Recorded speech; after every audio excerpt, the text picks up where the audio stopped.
जी जनाब, तो हमने ये झंडा क्यों पकड़ा हुआ है अमेरिका का? Guys, I am starting sharing my और आवर ग्रीन कार्ड स्टोरी। तो मैं अमेरिका आई हूँ 2021 में, और 2021 अगस्त, 13 अगस्त। 13 अगस्त को मैं पाकिस्तान से उड़ी और 14 अगस्त को मैं यहाँ पे पहुँच गई। तो पाकिस्तान, जब मेरा पहला पहला इधर दिन था ना, उस दिन Pakistan was celebrating it's independence, and day after, क्या कहना चाहिए, the next day India was celebrating it's independence, और मैं अमेरिका में अपनी इंडिपेंडेंस सेलिब्रेट कर रही थी। तो बहुत अच्छा एक्सपीरियंस था, बहुत अच्छा लग रहा था मुझे। 6 महीने तो सिर्फ ये फुली एक्सेप्ट करने में लगे कि I am finally in America, because मुश्किल था। It almost felt impossible. जब मैंने एमफिल करना स्टार्ट किया था, तो तब से मैं ख्वाब बुन रही थी अमेरिका आने के। तो काफ़ी टाइम लग गया है यार, मतलब 2013, 2014 में मैंने स्टार्ट किया कि यार मैं ये करना चाहती हूँ। तो फिर देखो, 14 बीच में फिर मैंने बहुत सारी जॉब्स भी की, बहुत सारी तो नहीं, 3 डिफरेंट जगह पे मैंने जॉब्स की। और meanwhile I was doing my MPhil मेरा बहुत जल्दी पूरा हो गया था। तो well, what I am trying to say here is that it was a dream, और बहुत टाइम से ये बुना हुआ एक ख्वाब था। तो जब मैं इधर आ गई, तो यकीन ही नहीं हो रहा था कि यार आई एम इन अमेरिका। और जिस जगह पे मेरी पहली पहली रहाइश थी, वो आज भी मेरे लिए नॉस्टैल्जिक है। बर्नार्ड स्ट्रीट पे हमारा घर था, और मैंने कहा यार Bernard, it sounds so good. So Bernard street, tree apartments, that was the name of the apartment, everything sounds so beautiful. और यूनिवर्सिटी के बहुत पास हमारा घर था। मैं और मेरी roommate, just 2 girls in a 2 bedroom, 1 bathroom apartment. We had a great apartment at a great rent. So everything was beautiful. And फिर क्या हो गया कि मेरे ख्याल से मैंने एक साल वहाँ पे गुजारा, और 1 साल गुजारा, 2 साल गुजारा, and then I got marriage proposal from my husband, my husband now. तो देन ही इसने अपनी फैमिली से बात की, और फिर इसकी फैमिली ने मेरी फैमिली से बात की। मेरे बड़े भाई और मेरी मॉम और मेरे जो इन लॉज थे, वो पूछते रहते थे कि अब तुम्हारे हम लोग कब घर जाएं, because they knew the culture. तो वो कहते रहते थे घर जाएंगे, और एक तरीका होता है रिश्ता मांगने का। लेकिन गाइज, आप लोगों को पता है कि हमारे पॉलिटिकल हालात बहुत ज़्यादा ख़राब थे 2022 में, 2023 में। और स्पेशली बलूचिस्तान के लिए तो मना किया गया था। मुझे याद है कि मैं 2022 में पाकिस्तान आई थी जब फ्लड था। तो उस वक़्त कुछ फॉरेन प्रोफेसर्स थे, वो पाकिस्तान में आना चाहते थे, और मैं आ गई पाकिस्तान। मैंने कहा यार इसको हम लोग मुमकिन बनाएंगे। और 2022 में एक वाक़या हो गया था बलूचिस्तान में, और बहुत हालात कशीदा थे, बहुत ख़राब सब कुछ चल रहा था। तो बिल्कुल ना, वो रेड जोन सबका चल रहा था। तो that that took a long time, ठीक है, वो सारा चलता रहा। फिर हमारी और इनकी फैमिली ने डिसाइड किया कि यार, चूँकि एक निकाह को बहुत देर नहीं करनी चाहिए, let's make it simple and just do it. तो हमारा जो निकाह हुआ, बहुत सिंपल सी मैरिज सेरेमनी के साथ हमारा निकाह हुआ 2023 में, ठीक है, 2023 में अगस्त के महीने में। और फिर हमारा अगले ही दिन हमारी क्लासेस स्टार्ट थी। सो हमने कहा अच्छा ठीक है, तो बस लेट्स स्टार्ट द स्कूल। तो बहुत हड़ाधुड़ी वाला सिस्टम था। और I mean I am a student यार, अब क्या करना है, पढ़ाई तो करनी है ना। मैं F1 पे ही थी, मैं अभी भी F1 पे ही हूँ। ये मैं जो वीडियो बना रही हूँ, ये 13 फरवरी की है। तो 2023, 2024 नाउ दिस इज 2025, और मैं through out these months I was F1 student. अच्छा, तो फिर क्या हो गया कि पढ़ाई करनी थी, तो हाँ ठीक है भैया, आप पढ़ते रहो। तो अच्छा ठीक है।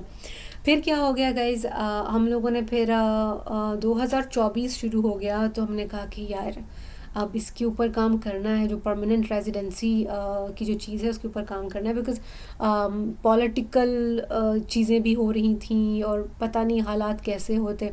तो फिर हम लोगों ने इस पे डिस्कस करना शुरू किया कि हमें हमें इसके ऊपर काम करना है। तो अब मैं और सोनू दोनों लग गए यूट्यूब पे देखना शुरू कर दिया, यहाँ वहाँ गूगल पे, USCIS पे नेतन देख रहा होता था। यार इतना मुश्किल प्रोसेस था कि दो के वो नेटिव स्पीकर है और उसको बहुत पता है पॉलिटिक्स का, सारे जो कॉम्प्लेक्स चीज़ें होती हैं उसे बहुत पता है, बट फिर भी उसने कहा कि यार ये बहुत मुश्किल चीज़ है। तो हम लोगों ने लॉयर के लिए पूछा था, लेकिन लॉयर बहुत ज़्यादा एक्सपेंसिव थी, तो हमने कहा यार हम लोग कर सकते हैं। फिर हम लोगों ने एक दो जगह से मशवरा लिया, तो उन्होंने भी हमें कहा कि हाँ तुम दोनों पढ़े लिखे हो, वो तो उन लोगों के लिए होता है जो पढ़े लिखे नहीं होते, और वो हमें एक अच्छा मशवरा दिया था। एक बड़ी क्या कहते हैं, वेल विशर ने मुझे वो मशवरा दिया था, और वो ठीक बोल रही थी कि आप पढ़े लिखे हो, स्टडी करो, हो सकता है, लेकिन अब यार हम लोगों की पढ़ाई थी और हम लोगों की जॉब भी थी, तो हम बहुत ऑक्यूपाइड थे। तो हमने कहा कि यार अब क्या करते हैं, चलो फिर ऐसे ही कर देते हैं, करते रहते हैं। हम लोगों ने वो कर दिया, करते रहे, और उसी बीच में हम लोगों ने जो है अपना मेडिकल टेस्ट होता है, आप जब ग्रीन कार्ड के लिए अप्लाई करते हो तो आप जो है सिविल सर्जन से के पास जाते हो, और वो आपको 6 इंजेक्शंस आपको मारते हैं, ठीक है। उसमें डिफरेंट वैक्सीन्स होती हैं, कुछ टेस्ट होते हैं, तो आपको ना 6 सिरिंजें पक्का लगती हैं। तो उसमें TB वगैरह देखा जाता है, उसमें देखा जाता है कि आपको कौन कौन सी डिजीज़ है। तो वो मेरा कब हुआ था, मार्च में हुआ था, पिछले साल मार्च में हुआ था। तब से हम लोग इस चीज़ के ऊपर लगे हुए हैं, ठीक है। तो मार्च में हमारा ये हो गया था, और मार्च का ही महीना था जब हम लोग शिफ्टिंग कर रहे थे। We were coming from another apartment to this apartment, एक ही कॉलोनी में, but we just change the apartments. तो वो हमारा चल रहा था।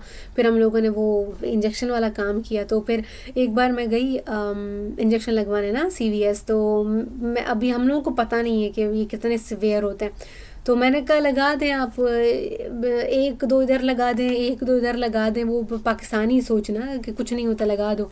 तो वो जो बंदा था वो भी पाकिस्तान का ही था, उसने बोला कि ऐसा नहीं होता, ये इंटेंसिटी वाइज ये बहुत आपके ऊपर आपको फ़ीवर होगा और आपको ऐसे अच्छा महसूस नहीं होगा, ये बहुत सख्त इंजेक्शंस हैं, वैक्सीन बहुत सख्त है।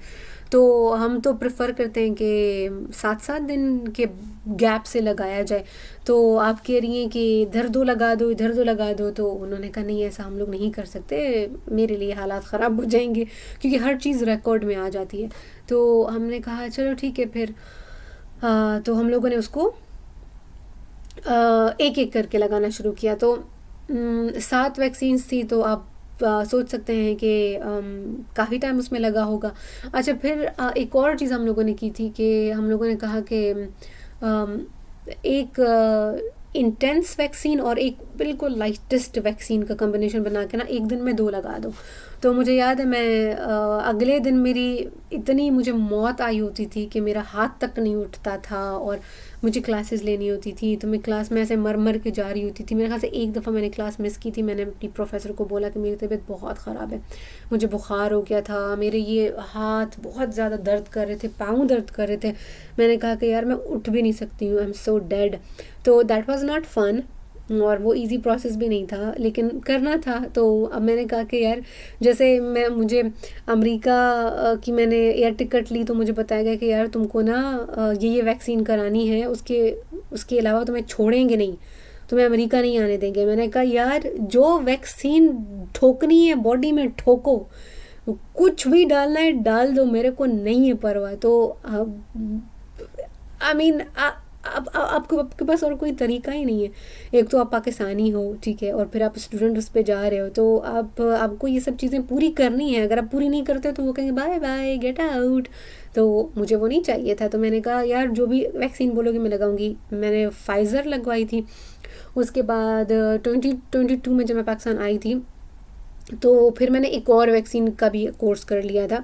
तो मेरे पास मेरा जो है वैक्सीन का वो कार्ड है, जस्ट लाइक शनाख्ती कार्ड, तो उसको मैं हमेशा अपने पास रखती हूँ। क्योंकि एक किस्सा हो गया था, मैं जर्मनी में मेरा ले ओवर था, and I almost missed my flight from Munich to Pakistan, almost. But ऐन वक्त में एक भले इंसान ने मेरी मदद की एंड हम लोगों ने जो है मेरी वैक्सीनेशन का रिकॉर्ड ढूंढ निकाला।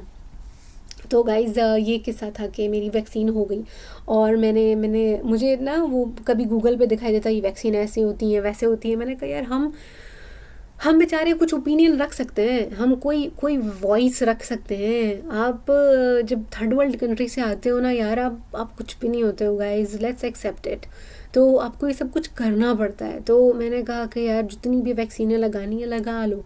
तो थैंक गुडनेस मुझे कोई बीमारी नहीं थी, कुछ भी नहीं था। I was fit, I was perfect, I got the vaccines and then फिर at the end of all the test vaccines, कुछ वैक्सीन्स मेरी CVS में लगी थी, कुछ वहीं उसी मेडिकल ऑफिस में मेरे ख्याल से लगी थी।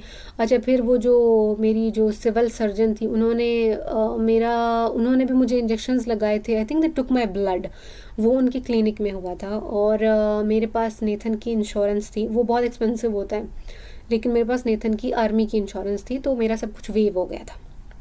गुड। तो मेरा उन्होंने ब्लड निकाला और उन्होंने मेरा वेट चेक किया, क्लिनिक की बात कर रही हूँ। ब्लड निकाला, वेट चेक किया, मेरी हाइट चेक की और उन्होंने मुझसे पूछा तुम्हें ऐसे ऐसे तो नहीं होता। मैंने कहा नहीं, मैं बिल्कुल फिट हूँ, तुम लोगों ने जो भी करना है कर लो, सारे इंजेक्शन लगा लो, टेस्ट निकालो, कुछ भी करना है कर लो। तो वो थोड़ा डर भी लग रहा था, हाय कोई उल्टी पुल्टी चीज़ ही ना निकल आए, आपको क्या पता होता है। तो वो सारा कुछ अच्छा गया और हम लोगों को वो रिपोर्ट हमारे हाथ में आ गई। अब मार्च के महीने में हमारे हाथ में वो रिपोर्ट आई है और हम कहते हैं यार अगला हफ्ता करेंगे। बट गाइस इतना मुश्किल था वो प्रोसेस, इतना मुश्किल था कि हम उसके ऊपर महीनों काम करते रहे और हम कहते थे यार अगले हफ्ते अप्लाई करेंगे, अगले हफ्ते एप्लीकेशन को भेज देंगे। बट वो दिन कभी आया ही नहीं।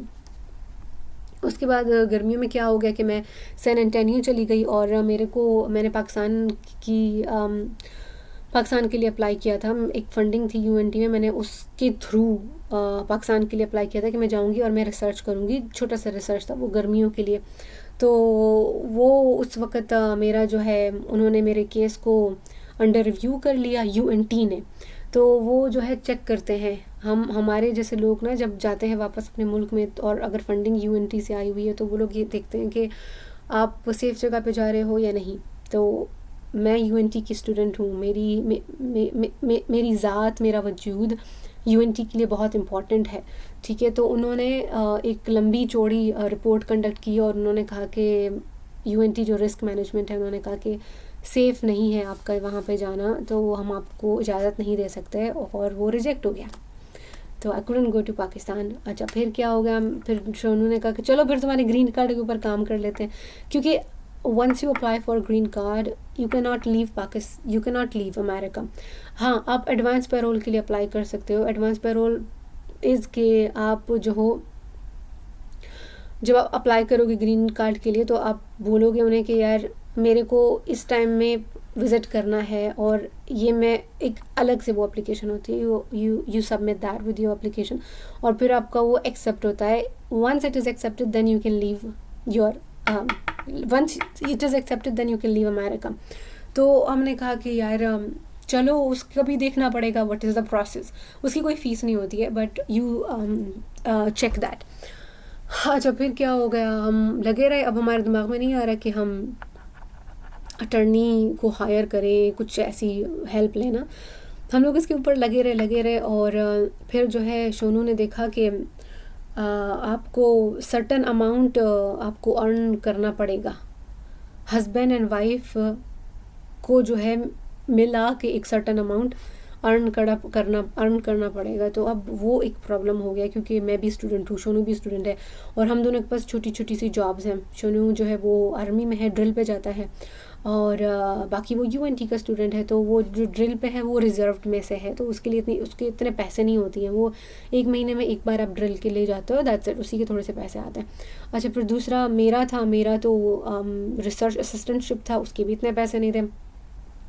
तो अमेरिका की जो है एक रिक्वायरमेंट होती है कि आप पब्लिक के ऊपर तो नहीं बोझ बन जाओगे, आप पब्लिक लाइबिलिटी तो नहीं हो जाओगे। तो इसीलिए वो लोग ये देखते हैं कि आपके पास ना एक सर्टन अमाउंट होना चाहिए, आपके पास पे का कोई ज़रिया होना चाहिए। तो वो एक बड़ा सारा बैरियर हो गया, क्योंकि अगर आपके पास वो नहीं है तो फिर वो स्ट्रेट अवे आपके केस को रिजेक्ट कर देते हैं। लेकिन इसका हल एक हो सकता है कि अगर आप के लिए कोई आपका कोई रिश्तेदार या कोई फ्रेंड जो कि यूएस सिटीज़न हो और वो इतना अमाउंट कमाता हो, तो वो आपको सपोर्ट कर सकता है। मतलब फॉर्मली क्या क्या बोल रही हूँ मैं, ओ यार वो क्या वर्ड होता है, फॉर्मेलिटी के लिए। मतलब फॉर्मेलिटी नहीं है कि क्या कहूँ यार, it is a formality, it is not a formality. अगर आपके पास जॉब वॉब चली जाती है तो आपके पास एक तरीका होना चाहिए कि यार ज़रिया होना चाहिए कि आप जो है सड़क पे नहीं आओगे, ये बंदा या बंदी आपको मदद करेगा। तो इस चीज़ के ऊपर हम लोग काम करते रहे। फिर क्या हुआ, हमें किसी ने बोला कि आप जो हो किन्जा, तुम्हारी पे काउंट नहीं होगी, क्योंकि तुम तो F1 स्टूडेंट हो, तुम तो इमिग्रेंट हो। मैंने उन्हें बोला नहीं, मैं इमिग्रेंट नहीं हूँ, मैं F1 स्टूडेंट हूँ। ठीक है, मैं एज ए स्टूडेंट यहाँ पे आई थी। तो उन्होंने मुझे कहा कि हाँ हाँ वही वही वही, ऐसा नहीं होता। फिर मैंने एक और बंदी से बात की जो कि एक थेरेपिस्ट थी, मेरी बहुत अच्छी दोस्त हैं।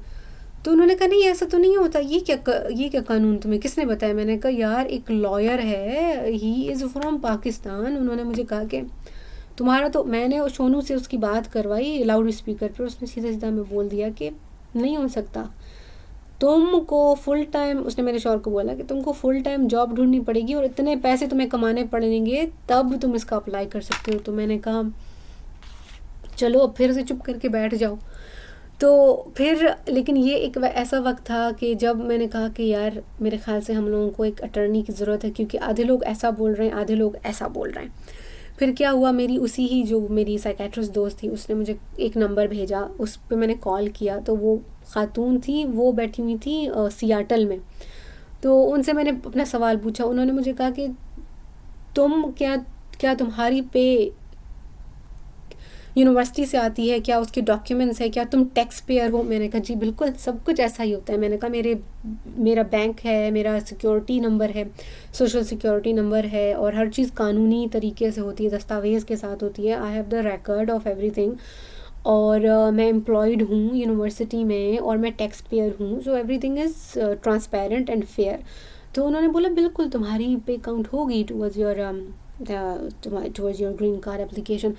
मुझे यार समझ नहीं आया कि उस बंदे ने, मुझे बहुत सीनियर वो लॉयर था, उसने मुझे क्यों ऐसा बोला कि नहीं तुम्हारी पे नहीं होगी कंसिडर। मैं आज तक ये बात सोचती हूँ कि क्यों कोई, मतलब मैं उससे, किसी ने मुझे उनका नंबर भेजा था, पहली बार मैंने उनसे बात की, और हम तो एक दूसरे को जानते भी नहीं थे, और फिर भी उन्होंने मुझे गलत मशवरा दिया। I just don't understand. लेकिन वो एक वक्त था जब मैंने कहा कि यार क्या होगा, मैं मतलब क्या करना चाहिए। फिर हम कॉन्फिडेंट नहीं थे कि हम ऑन आर ओन इस चीज़ के ऊपर अप्लाई करें, काम करें। बिकॉज गाइज आपका जो है तकरीबन तकरीबन $5,000 इन डॉक्यूमेंट्स की फ़ी होती है। ये जो एप्लीकेशंस है ना, इनकी 2 एप्लीकेशंस की मैं आपको बता रही हूँ फ़ी। एक आपकी ग्रीन कार्ड की होती है जो परमानेंट रेजिडेंसी बोलते हैं, और एक आपका होता है वर्क अथॉराइजेशन। दोनों की फ़ी को जब आप मिला देते हो तो इट मेक्स $5,000। अगर आपके केस में कुछ भी गड़बड़ी है तो आपके वो 5,000 गए, पानी में गए। Because it's your duty, it's your responsibility to submit a complete and authentic valid application. ठीक है, ऐसे ही नहीं है कि फ़ी भी पे कर दी और ऐसे ही लिख लिख के भेज दिया। तो हम ये भी देख रहे थे कि यार would it not be better if we invest some money and we have peace of mind कि यार we are in right hands। अच्छा, तो फिर क्या हो गया, सॉरी बात नहीं, थोड़ा इधर रहो। ओके, फिर क्या हो गया कि हम लोगों ने, फिर मैंने ना इसको ढूंढना शुरू किया। मैंने कहा यार वी नीड एन अटर्नी। इसी इसी जद्दोजहद में, ये मैं इस गर्मियों की बात करूँ ना, पिछले 2024 की गर्मियों के बारे में बात कर रही हूँ। जब मैं सैन एंटोनियो से आ गई तो ये हड़ादौड़ी चल रही थी। उस वक्त मेरी थोड़ी सी छुट्टियाँ थी, तो मैंने कहा इसी के ऊपर यार काम करते हैं, इसको पकड़ते हैं। फिर मेरे एक ऑनलाइन मुझे एक बंदे का कांटेक्ट मिल गया। वो बंदा कोई मैक्सिको वगैरह की तरफ से था, स्पेनिश था। तो उसने मेरे को बोला कि यू नो उसने मुझसे बात की और उसने अपने आप अपनी तारीफ़ें करना शुरू कर दी। मुझे कहता है तुम्हें पता है, तुम्हें मैं गुड न्यूज़ देता हूँ। मैंने कहा हाँ क्या है गुड न्यूज़? कहता है तुम राइट हैंड्स में हो, ये गुड न्यूज़ है। मैंने कहा क्या? कहता है मतलब तुमने सही जगह पे कांटेक्ट किया है।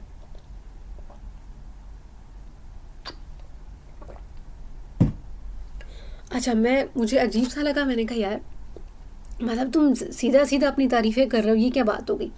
फिर वो कहता है नहीं, we got you are in the right hands, we are the experts, you just give us our case and you just relax, go home and relax. अच्छा, मैंने कहा ठीक है। अब मैं उनसे सारा प्रोसेस पूछा। वो कहता है हाँ ये भी हो सकता है, ये भी हो सकता है। फिर उसने बोला हाँ टैक्स जमा कराओ, ये वो। मैं सोनू से भी उसकी बात कर रही, तो सारा कुछ हो गया। अच्छा, फिर क्या हो गया? मैंने कहा सर तुम्हारी फ़ीस कितनी है? चलो अब मेन मुद्दे पे आते हैं, तुम्हारी फ़ीस कितनी है? तो फ़ीस गाइस उन्होंने मुझे बोला $11,000। $11,000। और वो बस बढ़ाता गया। उसने मुझे बोला कि अगर तुम अपना जो है परमानेंट रेजिडेंसी की एप्लीकेशन होगी उसके तुम्हारे 5,000 लगेंगे, और तुम्हारा अगर वर्क अथॉराइजेशन की है एप्लीकेशन जमा कराती हो उसके 3,000 लगेंगे, और तुम्हारी जो मेडिकल की फ़ीस है जो सिविल सर्जन से आप करते हो उसके तुम्हारे 2,000 है।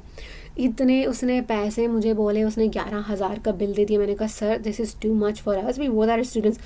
कहते see you are investing in your future, तुमको जब वर्क अथॉराइजेशन मिल जाएगा तो फिर तो तुम काम कर सकती हो, तो इट्स फॉर योर फ्यूचर। तो मैंने कहा भैया दिस इज़ टू मच, मैं पैसे कैसे तुमको पे करूँगी, मेरे पास नहीं है इतने पैसे। फिर वो कहता है हम इंस्टॉलमेंट करते हैं, आप हर महीने हमको इतने पैसे दोगे। तो फिर कहता है जब तुम्हें वर्क अथॉराइजेशन मिलेगा तो फिर तुम काम करना और फिर मेरी फ़ीस पे करना। मैंने कहा वेरी गुड डिसीजन। फिर मैंने कहा भैया हम लोग इस बारे में सोचेंगे। फिर वो हमें ईमेल्स करते रहे, बट हम लोगों ने रिप्लाई नहीं किया। मैंने कहा यार एक तो तू इधर है नहीं, इधर टेक्सास में तो हो ना, तू बंदा तू पता नहीं किधर बैठा हुआ है। तो हमने कहा चलो भैया इसको भी बाय बाय करो। अब फिर मैंने कहा सोनू यार फिर खुद ही करते हैं 11,000। लेकिन गाइज वो इतना मुश्किल था, हम लोगों को बहुत सारी चीज़ें थी जो कि समझ नहीं आती। पहली तो ये कन्फ्यूजन थी कि मेरे पैसे काउंट होंगे या नहीं होंगे। अच्छा, ये वाला जो अभी जिस लॉयर के बारे में मैंने आपको बताया उसने भी हमें यही चीज़ बोली कि किंजा तुम्हारे पैसे काउंट नहीं होंगे। मैंने कहा माय गॉड मैं तो पागल हो जाऊंगी। वो बंदी जो सियाटल से थी उसने बोला होगा, फिर वो पाकिस्तानी बंदे ने बोला नहीं होगा, अभी इसने भी बोला नहीं होगा। फिर क्या हो गया गाइस, हमारा सेमेस्टर स्टार्ट हो गया। बट ये चीज़ ना मेरे दिल में थी, दिमाग में थी कि यार हमने इसको स्टार्ट करना है किसी तरीके से। फिर एक दिन मैं बैठी थी, मैं ढूंढ रही थी। मैंने कहा यार अटर्नी से ही बात कर लेते, अटर्नी ढूंढ लेते। फिर मैंने बड़ा अच्छा एक काम किया, मैंने लिखा टेक्सास में अटर्नी, टेक्सास में। फिर एक बंदी पॉप अप हुई और वो जो है इंडियन ओरिजिन की थी और उनका जो है बड़ी अच्छी प्रोफाइल थी और फिर उनके रिव्यूज़ इतने अच्छे थे। हाय, मैंने कहा यार शी इज़ माई सेवियर। उसके बाद फिर क्या हुआ, मैंने कहा यार सोनू भी घर में बैठा हुआ, चलो इसको फ़ोन करते हैं। फ़ोन किया नंबर पे, तो वो खुद ही बात कर रही थी और फिर उन्होंने मुझसे सबसे पहले जो सवाल पूछा। अब गाइज ये देखिए, इस तरीके से ना आपको पता चलता है कि कौन वाकई में प्रोफेशनल बंदा है। आपको पता चलता है कि यार इसको अपना काम आता है। ये आपको किस तरीके से पता चलता है? जिस तरीके से वो आपसे सवाल पूछते हैं उससे आपको पता चलता है। जैसे हमारे प्रोफेसर्स हैं ना यूएनटी में, जब वो लोग सवाल पूछते हैं तो पता चल जाता है कि यार बंदे को अपना काम आता है। अच्छा, तो फिर उसने मुझसे सबसे पहला सवाल पूछा कि किंजा तुम अमेरिका कैसे आई थी? तो मतलब स्टूडेंट, इमिग्रेंट, अजाइलम सीकर कैसे तुम आई थी? मैंने कहा मैं F1 वीज़े पे आई थी, I was student, I am a PhD student.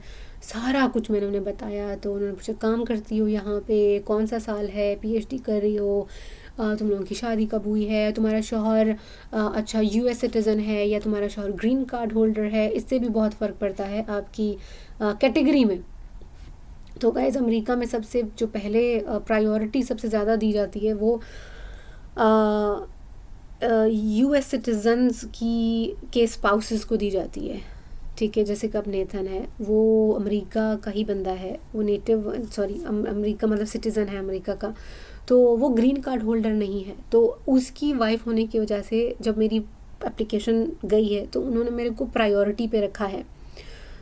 ठीक है, तो ये एक बात होती है। तो उस बंदी ने हमसे सब सवाल पूछे, मैंने कहा यार मेरे को एक सवाल का जवाब दे दो।